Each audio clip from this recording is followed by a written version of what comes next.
কারো বিবাহ হচ্ছে, আপনি একটা প্রেজেন্ট দিয়েছেন, একটা উপহার টোকন দিয়েছেন 5,000 টাকা দামের। এটা বিবাহ হোক, আকিকা অনুষ্ঠান হোক, যে কোনো ক্ষেত্রে হোক।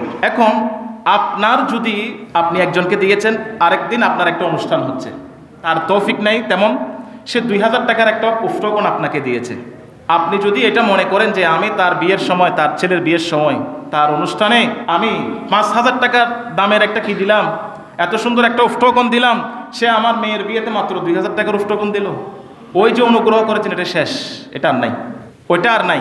কিন্তু এগুলো আমাদের বাস্তবতা, একদম খুব বাস্তবতা, এগুলো এই বিষয়গুলো খুব বাস্তবতা।